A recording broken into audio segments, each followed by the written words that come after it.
بسم الله الرحمن الرحيم. ياسين والقرآن الحكيم إنك لمن المرسلين على صراط مستقيم تنزيل العزيز الرحيم لتنذر قوما ما أنذر آباؤهم فهم غافلون لقد حق القول على أكثرهم فهم لا يؤمنون إنا جعلنا في أعناقهم أغلالا فهي إلى الأذقان فهم مقمحون وجعلنا من بين أيديهم سدا ومن خلفهم سدا فأغشيناهم فهم لا يبصرون وسواء عليهم أأنذرتهم أم لم تنذرهم لا يؤمنون إنما تنذر من اتبع الذكر وخشي الرحمن بالغيب فبشره بمغفرة وأجر كريم إنا نحن نحيي الموتى ونكتب ما قدموا وآثارهم وكل شيء أحصيناه في إمام مبين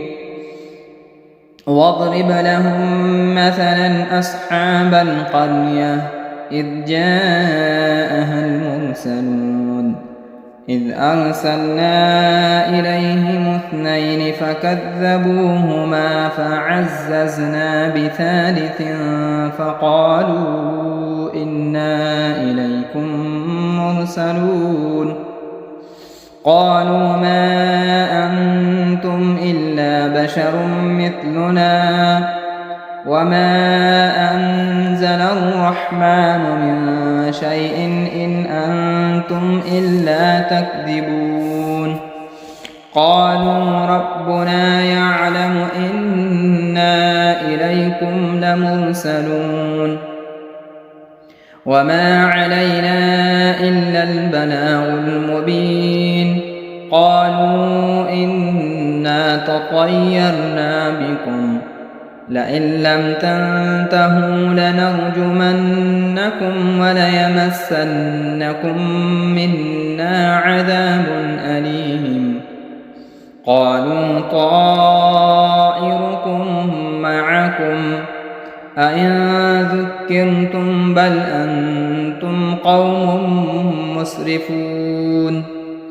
وجاء من أقصى المدينة رجل يسعى قال يا قوم اتبعوا المرسلين اتبعوا من لا يسألكم أجرا وهم مهتدون وما لي لا أعبد الذي فطرني وإليه ترجعون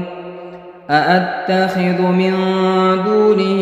آلهة إن يردني الرحمن بضر لا تغن عني شفاعتهم شيئا ولا ينقذون إني إذا لفي ضلال مبين إني آمنت بربكم فاسمعون قيل ادخل الجنة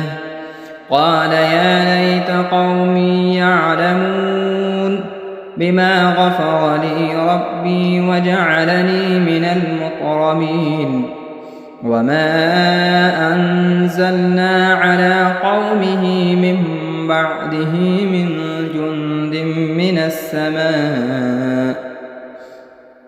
من السماء وما كنا منزلين إن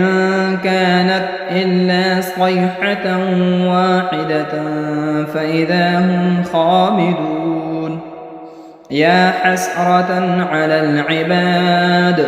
ما يأتون يأتيهم من رسول إلا كانوا به يستهزئون ألم يروا كم أهلكنا قبلهم من القرون أنهم إليهم لا يرجعون وإن كل لما جميع لدينا محضرون وآية لهم الأرض الميتة أحييناها وأخرجنا منها حبا فمنه يأكلون وجعلنا فيها جنات من نخيل وأعناب وفجرنا فيها من العيون ليأكلوا من ثمره وما عملته أيديهم أفلا يشكرون سبحان الذي خلق الأزواج كلها مما تنبت الأرض ومن أنفسهم ومما لا يعلمون وآية لهم الليل نسلخ منه النهار فإذا هم مظلمون والشمس تجري لمستقر لها ذلك تقدير العزيز العليم والقمر قدرناه منازل حتى عاد كالعرجون القديم لا الشمس ينبغي لها أن تدرك القمر ولا الليل سابق النهار وكل في فلك يسبحون وآية لهم أنا حملنا ذريتهم في الفلك المشحون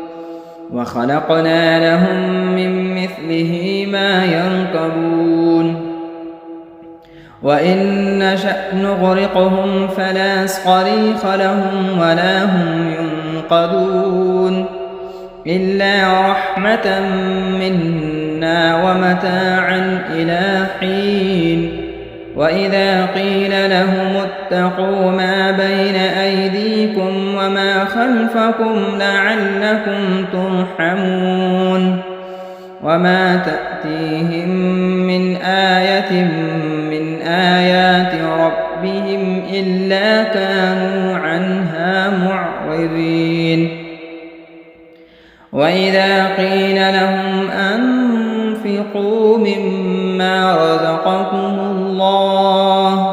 قال الذين كفروا للذين آمنوا أنطعم من لو يشاء الله أطعمه إن أنتم إلا في ضلال مبين ويقولون متى هذا الوعد إن كنتم صادقين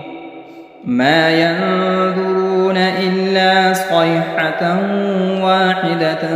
تأخذهم وهم يخصمون فلا يستطيعون توصية ولا إلى أهلهم يرجعون ونفخ في الصور فإذا هم من الأجداث إلى ربهم ينسلون قالوا يا ويلنا من بعثنا من مرقدنا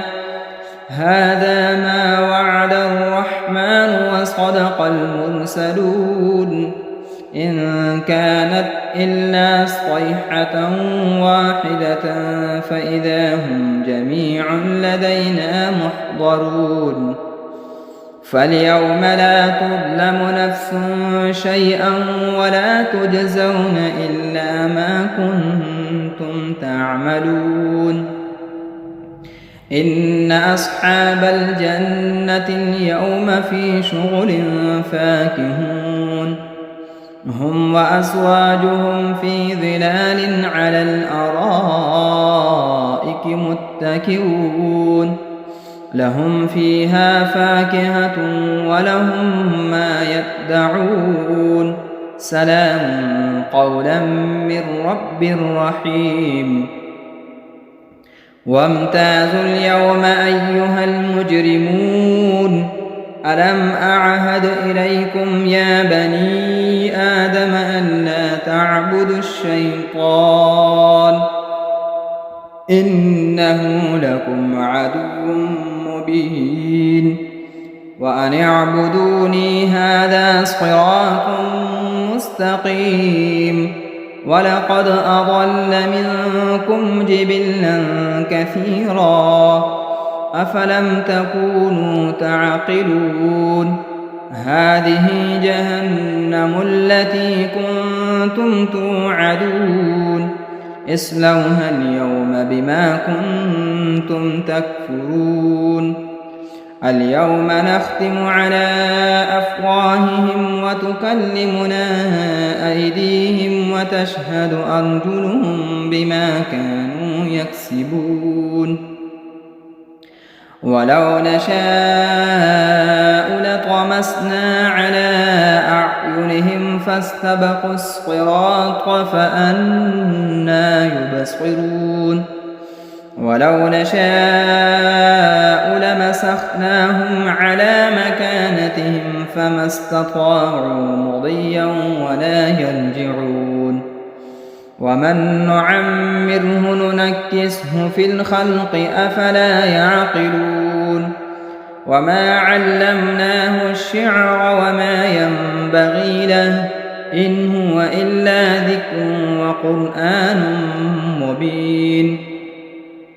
لينذر من كان حيا ويحق القول على الكافرين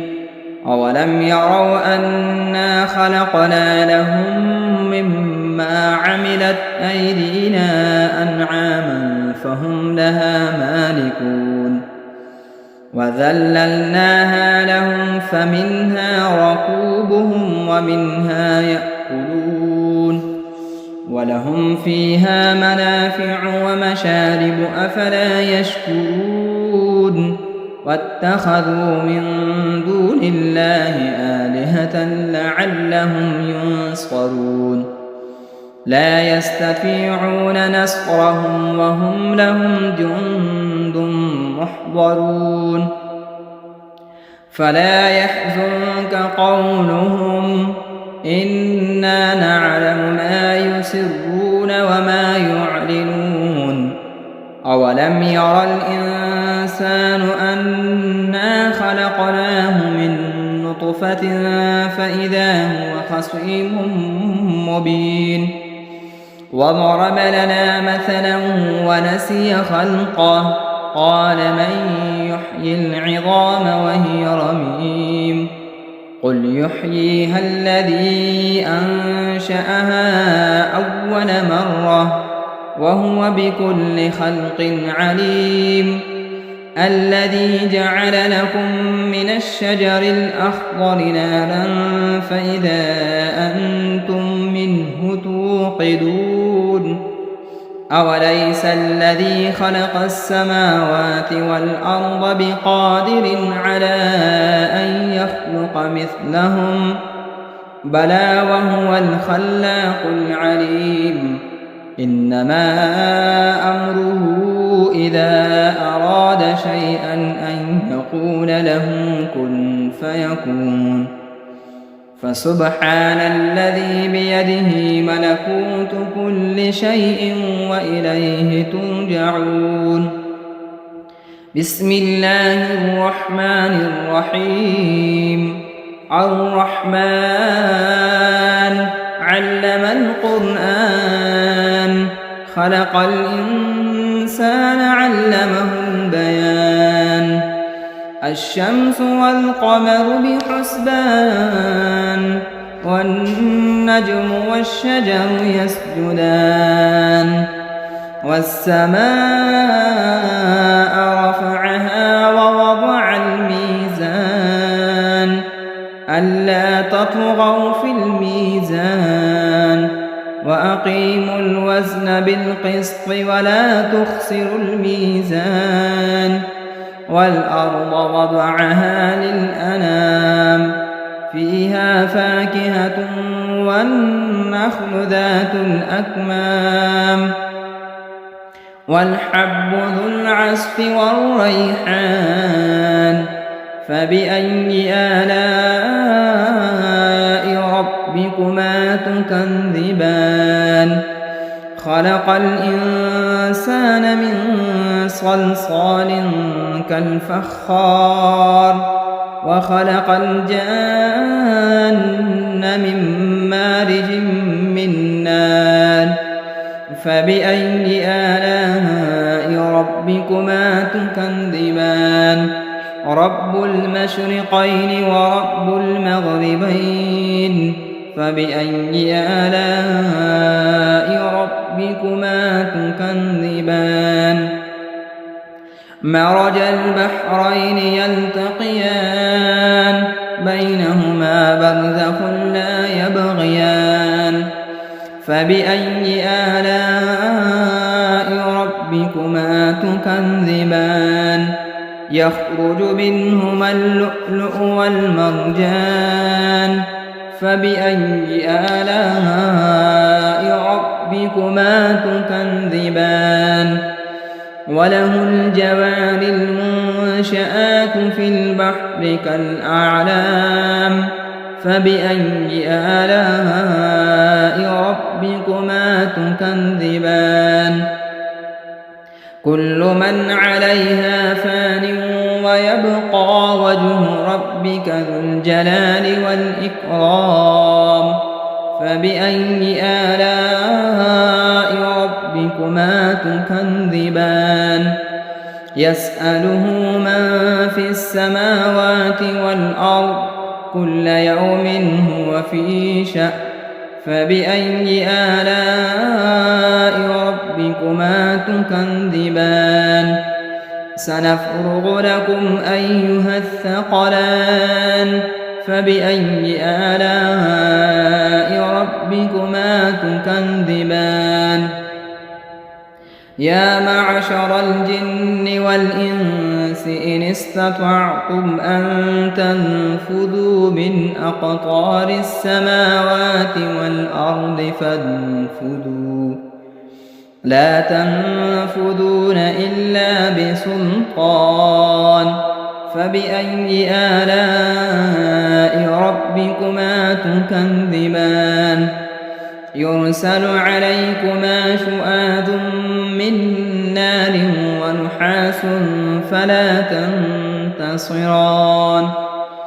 فبأي آلاء ربكما تكذبان فإذا انشقت السماء فكانت وردة كالدهان فبأي آلاء ربكما تكذبان فيومئذ لا يسأل عن ذنبه إنس ولا جان فبأي آلاء ربكما تكذبان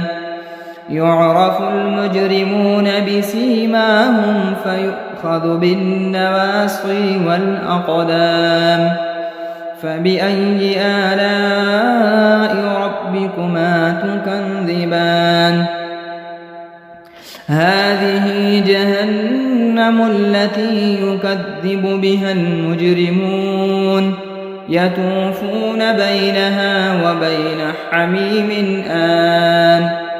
فبأي آلاء ربكما تكذبان ولمن خاف مقام ربه جنتان فبأي آلاء ربكما تكذبان ذواتا أفنان فبأي آلاء ربكما تكذبان فيهما عينان تجريان فبأي آلاء ربكما تكذبان فيهما من كل فاكهة زوجان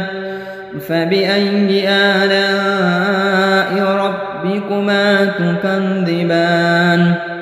متكئين على فرش بطائنها من استبرق وجنى الجنتين دان فبأي آلاء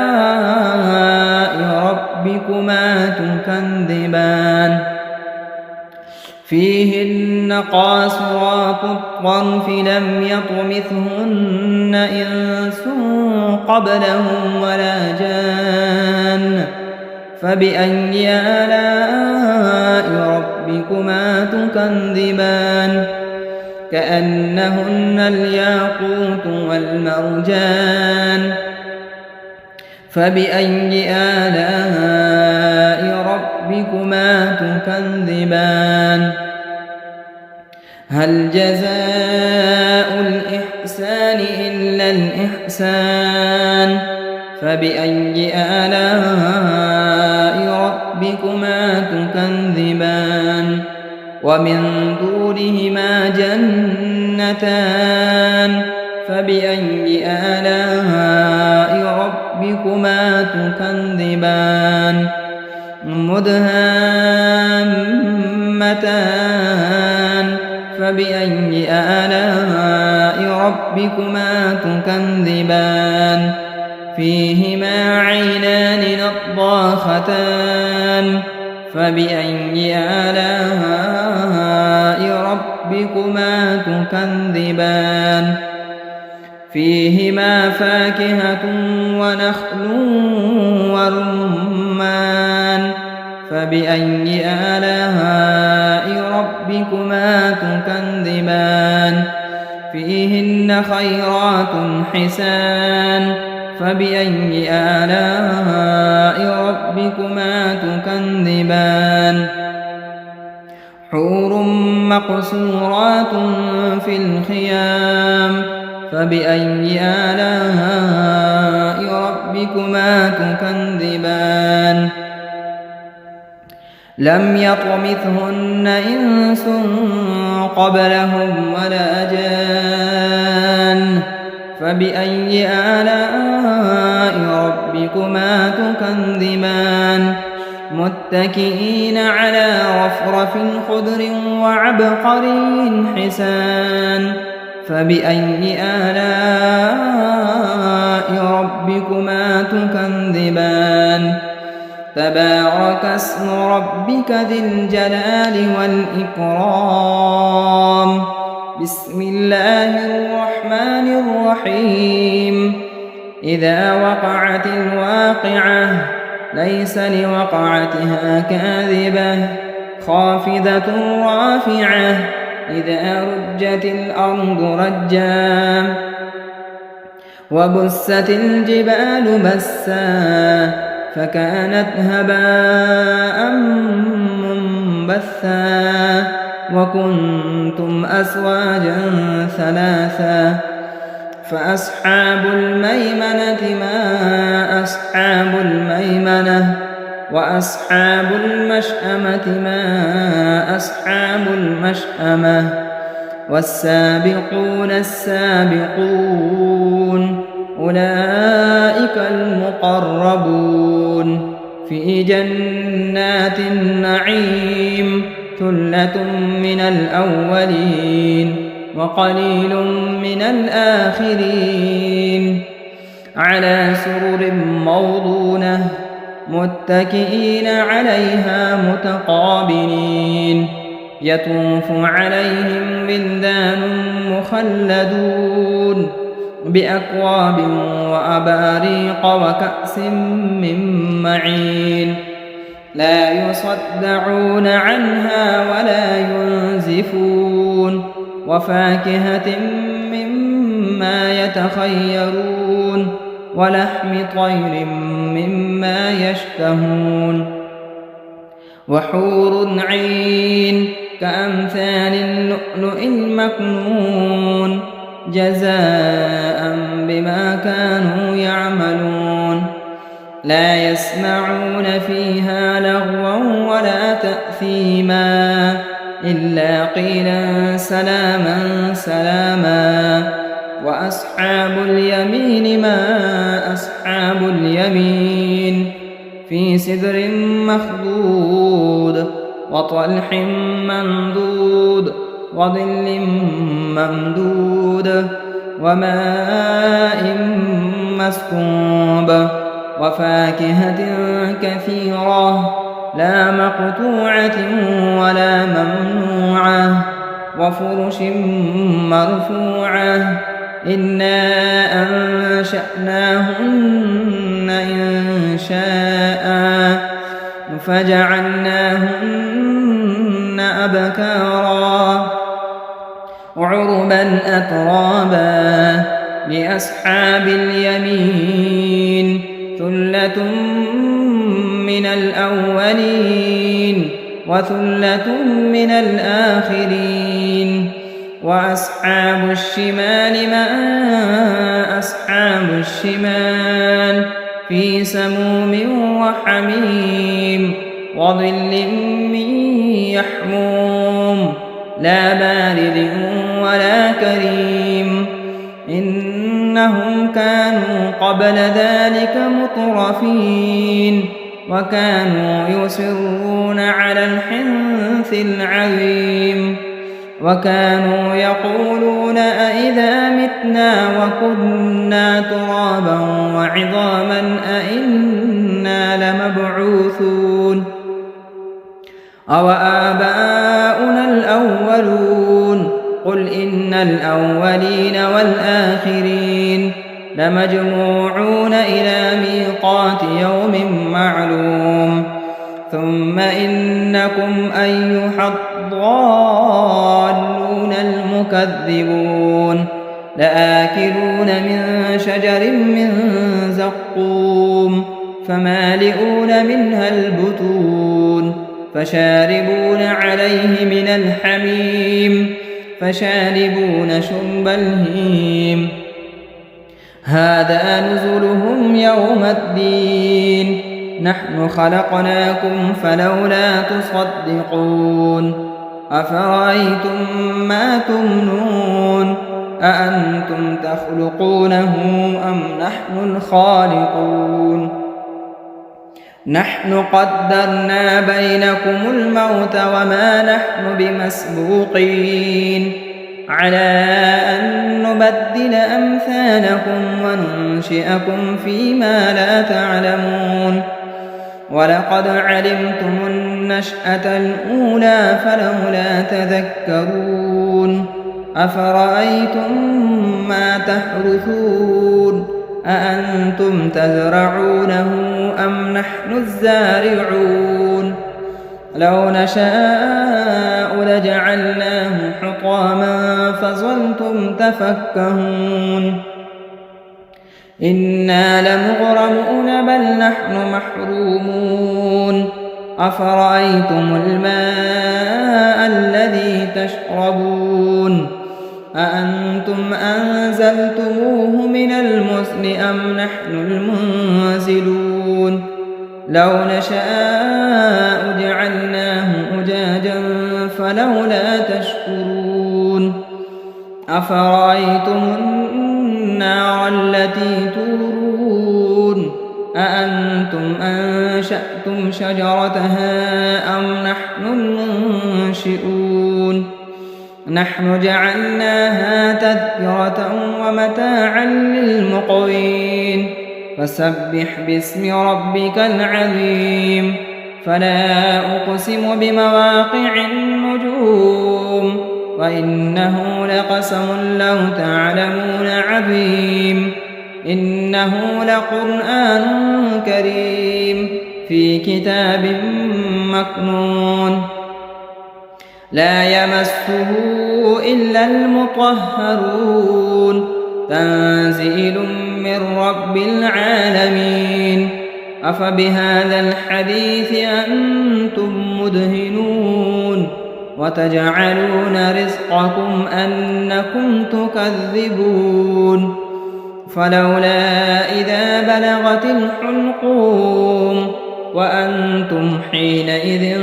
تنظرون ونحن أقرب إليه منكم ولكن لا تبصرون فلولا إن كنتم غير مدينين ارجعونها إن كنتم صادقين فأما إن كان من المقربين فروح وريحان وجنة نعيم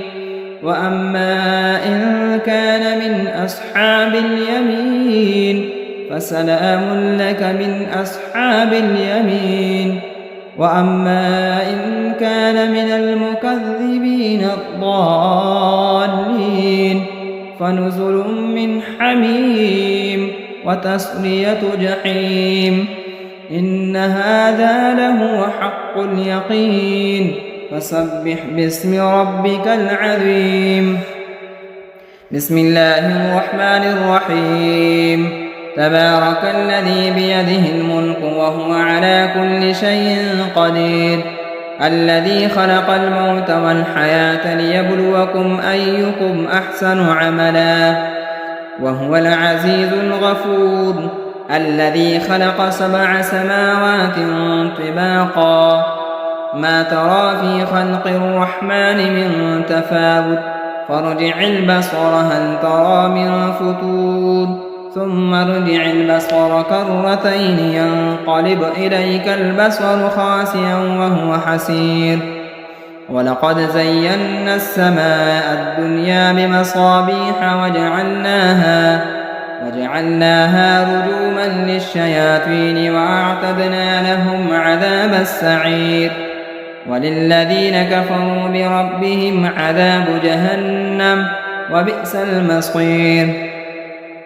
إذا ألقوا فيها سمعوا لها شهيقا وهي تفور تكاد تميز من الغيظ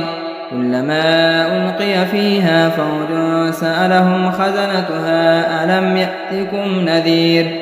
قالوا بلى قد جاءنا نذير فكذبنا وقلنا ما نزل الله من شيء إن أنتم إلا في ضلال كبير وقالوا لو كنا نسمع أو نعقل ما كنا في أصحاب السعير فاعترفوا بذنبهم فسحقا لأصحاب السعير إن الذين يخشون ربهم بالغيب لهم مغفرة وأجر كبير وأسروا قولكم أو اجهروا به إنه عليم بذات الصدور ألا يعلم من خلق وهو اللطيف الخبير هو الذي جعل لكم الأرض ذلولا فامشوا في مناكبها وكلوا من رزقه وإليه النشور أأمنتم من في السماء أن يخسف بكم الأرض فإذا هي تمور أم أمنتم من في السماء أن يرسل عليكم حاصبا فستعلمون كيف نذير ولقد كذب الذين من قبلهم فكيف كان نكير أولم يروا إلى الطير فوقهم صافات ويقبض ما يمسكهن إلا الرحمن